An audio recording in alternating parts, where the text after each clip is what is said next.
Okay, let's go.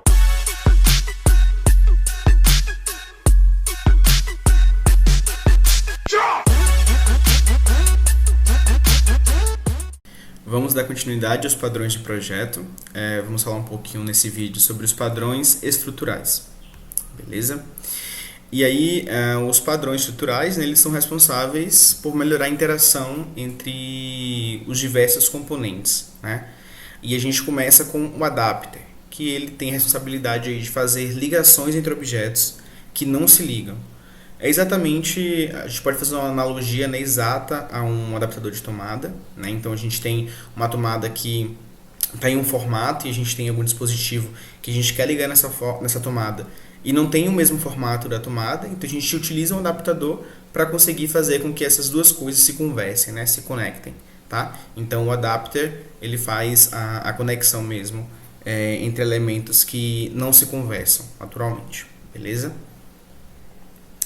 E aí, o adapter ele permite integrar nesses objetos que precisam se comunicar, mas tem essas interfaces incompatíveis, seja na chamada de métodos ou no formato dos dados, né? Essa incompatibilidade. Então, o padrão adapter ele permite que você crie uma classe de meio termo, tá? Que serve como um tradutor entre o seu código e uma classe antiga, ou uma classe de terceiros, ou qualquer outra classe que seja uma interface estranha para a nossa classe, tá? Então, na prática, ele vai criar uma classe meio termo, responsável por adaptar os dados de um sistema para as entradas do cliente. Então, a gente vai ter o mínimo de trauma possível no meu sistema, né? Porque vamos imaginar que a gente tem um sujeito entrou agora para uma empresa, por exemplo, já tem um código pronto, né? Só que os dados atualizaram, né? Então as entradas agora são recebidas de uma maneira diferente. Como é que a gente vai adaptar o nosso código para isso? Para esses novos tipos de entradas, né? E aí, esse código que você pegou não tem documentação nenhuma, você não entendeu nada que está acontecendo, é algo urgente, então a gente pode estar aplicando o padrão adapter aí para a gente conseguir transformar essas novas entradas em uma entrada compatível com o meu sistema, beleza? E a gente vai usar ele quando não for interessante, né, que o nosso código tenha essa dependência exclusiva de terceiros, então uma dependência de um framework ou de algumas bibliotecas específicas, e quando já houver, nesse caso, né, uma classe existente e ela não for compatível com o nosso código, tá? Vamos visualizar em Python, né, que facilita. A gente tem 3 classes inicialmente, tá? São 2 classes adapter e uma classe dados estudante, tá?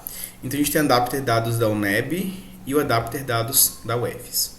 Beleza? Elas são inicializadas, normalmente, vai receber como parâmetro os dados, né, a passar pelo adapter, e aí vai ser registrado, né, dentro desse objeto, e quando for chamado o método de obter dados do estudante, vai ser retornado aí nessa formatação aqui, nesse formato desses dados, tá?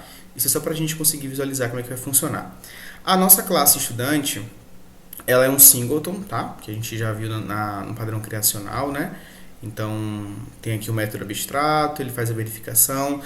A gente consegue adicionar estudantes nessa lista de estudantes e consegue retornar aí a lista de todos os estudantes, beleza? E a gente tem uma função aqui para consumir os dados, que a gente passa os dados e aí ele faz a solicitação de obter dados do estudante, que é o método aqui dos nossos adapters, tá? Tá, na prática como é que ele vai funcionar, né? Eu criei uma constante aqui que seria o corpo discente, beleza? Então são os dados aqui de estudante. E a gente vai ter, eu vou ter uma sequência de dados aqui. Então, se você reparar, esses dados aqui, a parte útil dele, dos dois, né? A parte útil dos dois dados são iguais, né? Por exemplo, a gente tem o ID do usuário, a gente tem um nome do usuário, a gente tem um e-mail também. Tá? A diferença é que nesse caso que nos dois casos estão diferentes o formato, né? Então ele recebe um dicionário composto apenas de chaves e os seus valores, né? O outro ele tem um dicionário dentro de um dicionário, tá? Que é a parte de contato. Então a parte de chave contato, né, tem como valor um dicionário que poderia ser nesse caso o meio de contato, mas poderia ter telefone também e outros dados aqui. Então a gente tem dois dados aqui que são diferentes, né? Então tem um formato diferente. Por mais que a parte útil deles, né, sejam iguais, a gente tem um formato diferente. Como é que a gente pode adaptar esses dois dados para eles terem a mesma cara para a gente, né? Para a gente conseguir utilizar esses dados de uma maneira formatada única e a gente poder utilizar para outras coisas, ou simplesmente para deixar registrado aqui no corpo discente, tá? Então a UNEB me mandou os dados dos estudantes dela, e a UFES também me mandou os dados dos estudantes dela, tá? Mas eu, como Estado, quero registrar dentro de corpo discente tudo aqui em uma variável só. Como é que a gente vai fazer isso, né? Então, a gente vai chamar primeiro os adapters, tá? Então, o adapter da UNEB e o adapter da UFES. E a gente vai deixar registrado aqui nessa variável, o adapter UFES e o adapter UNEB, simplesmente esse objeto aqui que a gente já criou, tá? Então o adapter é ele aqui e a gente passa como parâmetro os estudantes. E aí esses parâmetros aqui são registrados como atributos na minha classe, né? No meu objeto. E aí, para a gente poder adicionar estudante, tranquilo também, né? A gente coloca corpo discente.add estudante e a gente manda esse adapter. Então, eu estou mandando aqui para corpo discente, adicionando um estudante, eu estou adicionando o adapter, né? Eu não estou adicionando um dicionário, por exemplo. Estou adicionando um objeto do tipo adapter, tá? E aí eu vou chamar todos aqui, né? All. E aí eu vou fazer um for each aqui, né? Então eu vou percorrer todos os estudantes, né? Todos os estudantes nessa lista, porque aqui é uma lista, né? Então ele está fazendo uma lista de objetos.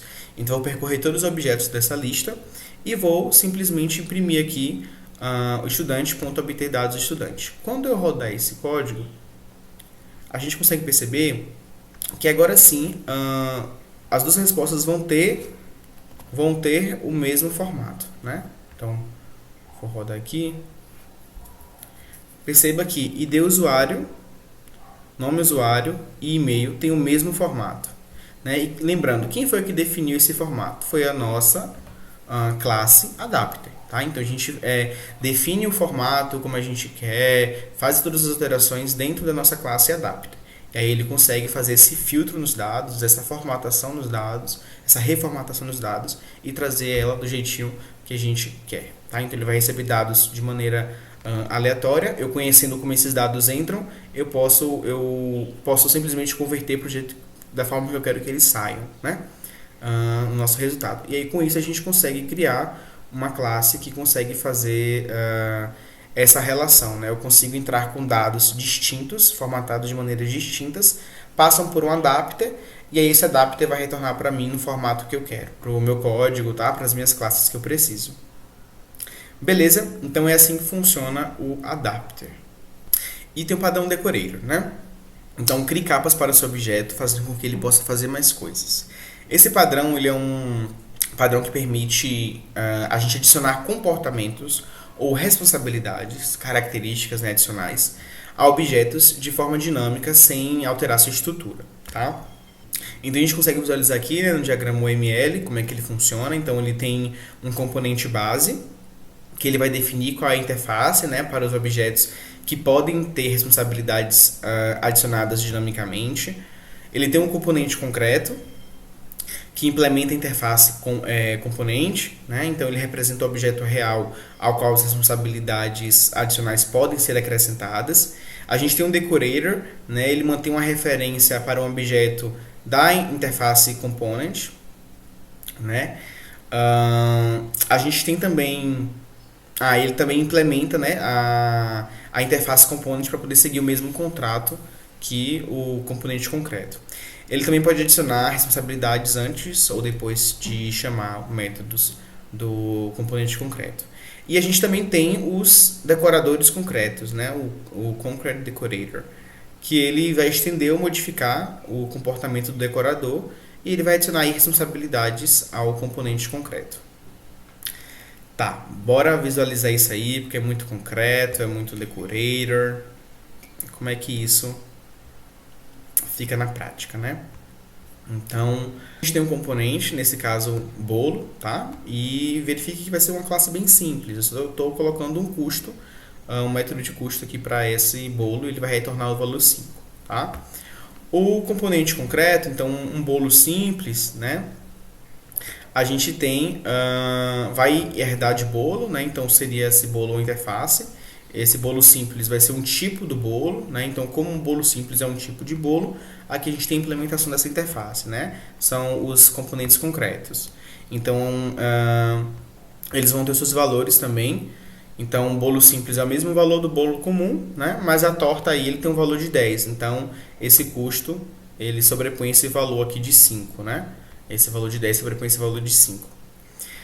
O decorator, então a gente tem um decorador que também vai estar herdando aí as características de bolo, né? Então ele vai estar recebendo um bolo como parâmetro decorador, um tipo de bolo, na verdade, né? Pode ser uma torta, um bolo simples. E ele vai retornar o custo desse bolo. Além disso, a gente tem o decorador aqui, né? Então, o decorador ele é simplesmente uma interface aqui mediadora entre os decorator concrete, né? Tem os decoradores concretos e entre os componentes concretos. Então a gente consegue decorar esse bolo, né? Então a gente vai ter uma classe cobertura e uma classe topo de bolo normal, né? Que eles vão herdar as características do decorador, tá? Do decorator. E aí eles simplesmente vão retornar o mesmo custo desse bolo, só que adicionando um valor que é um valor justamente dessa cobertura, né? O 3. E no caso o 2 é um valor justamente do topo. Como é que isso aqui fica na prática, né? Então a gente tem um exemplo de uso. Eu estou criando um bolo simples. E aí se a gente for retornar o custo desse bolo simples vai ser 5, né? Que é o valor que está aqui, que ele retorna do nosso custo. O bolo com cobertura. Então eu pego um cobertura e envio como parâmetro bolo simples. Então se você for olhar aqui a cobertura, né? Ele está herdando um decorador. E o decorador ele recebe um bolo, né? Como um parâmetro aqui ao inicializar o objeto. Então ele está recebendo esse bolo simples e aí quando a gente imprime o custo, né, do bolo com cobertura, a gente vai ver que ele vai ser 8, que vai ser os 5 já do bolo simples mais os 3 adicionais da cobertura. E a bolo com cobertura e com topo, a gente vai colocar o topo e a gente vai adicionar esse bolo com cobertura. E aí a gente vai exibir agora o valor 10, porque é a soma, né, o 8 mais os 2 agora do topo, formando 10. E aí a gente tem um bolo simples 2, cria um bolo simples 2, só com topo, e a gente vai ter o 7, porque eu não adicionei a cobertura, né? Só adicionei o topo nesse bolo simples. E eu criei uma torta também, ao invés de um bolo simples, né? Uma torta que é do tipo bolo. E aí a torta com cobertura a gente vai ter um resultado 13, porque é 10, né, o valor da torta e 3 o valor da cobertura. Vamos executar esse código para a gente poder visualizar. E aqui a gente tem, né, o bolo simples, tem um custo de 5, o bolo com cobertura tem um custo de 8, um bolo com cobertura e topo custo de 10, bolo com topo 7, e o bolo com cobertura e o torta com cobertura, né, tem um valor 13. E aí atenção, né, eu não posso decorar um bolo que não existe, né? Eu preciso ter um bolo para poder fazer a decoração. E você veja que nem tem como, né, eu fazer uma chamada de um decorador, como cobertura ou topo. Por exemplo, só cobertura aqui, né? Se eu faço a chamada de cobertura, eu preciso passar como parâmetro esse bolo, né? Então, um decorador ele não dá para existir, um decorator não dá para existir sem um component, tá? Então, todo componente aí todo decorador precisa de um component para poder ser decorado.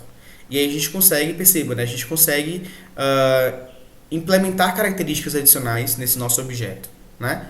Com base no decorator. E a gente pode ter essa analogia realmente de decoração. A gente ir decorando, adicionando equipamentos aí, responsabilidades adicionais. Beleza? E esse foi o vídeo de hoje, né? A gente falou sobre o adapter e o decorator. O adapter ele vai integrar elementos que não se conversam. Então a gente sempre lembra de um adaptador de tomada mesmo. E o decorator ele vai criar umas capas ali para o nosso objeto, fazendo com que ele possa fazer mais coisas, né? Então ser decorado com novos adicionais, né? Novas responsabilidades. E no próximo vídeo a gente vai falar um pouquinho sobre os padrões comportamentais do tipo Observer e do tipo Template. Beleza? Valeu!